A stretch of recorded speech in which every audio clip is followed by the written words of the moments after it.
Hi everyone, my name is Kristen Miarga and I'm going to be telling you about my findings from the Youth Risk Behavior Survey in terms of for sexual behavior. So for a little bit of background, I did decide to use one article looking at alcohol use as a risk factor and as well as seeing how sexual violence impacts suicide thoughts for high school students as well. For the first article, it did say how females are a little bit more susceptible to having alcohol use linked with suicide, and for the second article, it looked how sexual intercourse was another risk factor for substance abuse, so showing how the two are related.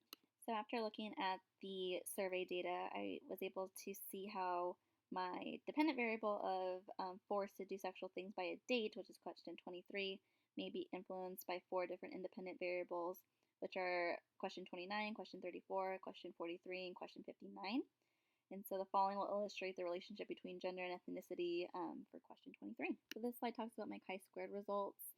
And so for my relative risk between my males to my females was 2.1 to 1, indicating that females were 2.1 times more likely to engage in forced sexual behavior as compared to males.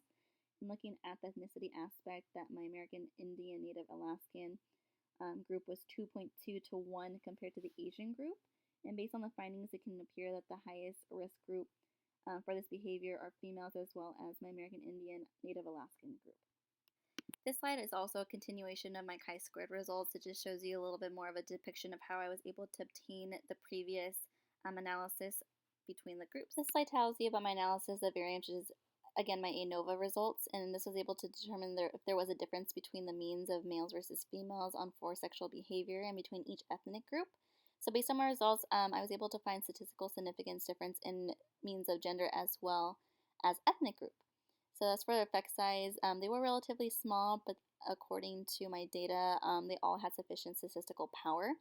And as well as the other following, just show how all the different groups had different degrees of statistical significance depending on each group. This slide is just a visual representation of my ANOVA results. So by looking at the chart, we can see how American Indian, Native Alaskan females have the highest possible risk as compared to the Asian male group. This next slide looks at my correlation results. My correlation coefficients were calculated on all of our independent variables, and the following just shows you my chart, how it's able to obtain that. And by looking at it, all of them have a positive small association except for question 59, which has actually an inverse relationship. But looking at everything, they all have significance at the alpha level. In order to assess the ability of being able to predict forced sexual behavior, we used my regression model.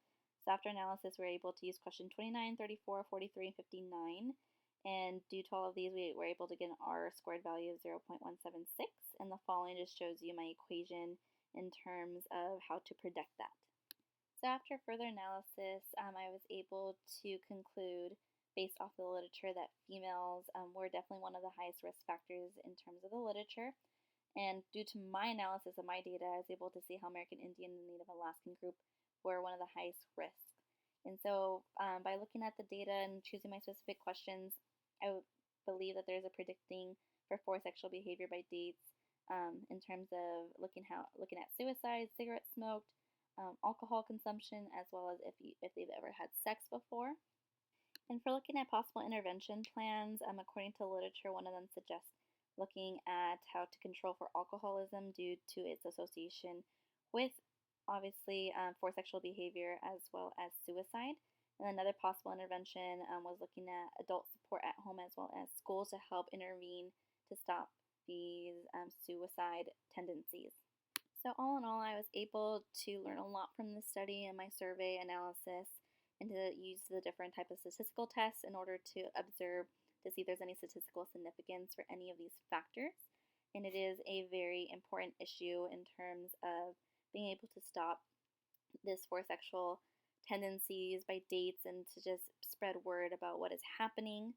And so it's just a great way to use science as well as just health science issues to bring about change. And this last slide is just my references for my 2 journal articles that I was able to find online for using the Cal State Fullerton Library database. So again, thank you everyone for listening to my presentation about my question about forced sexual behavior tendencies by dates.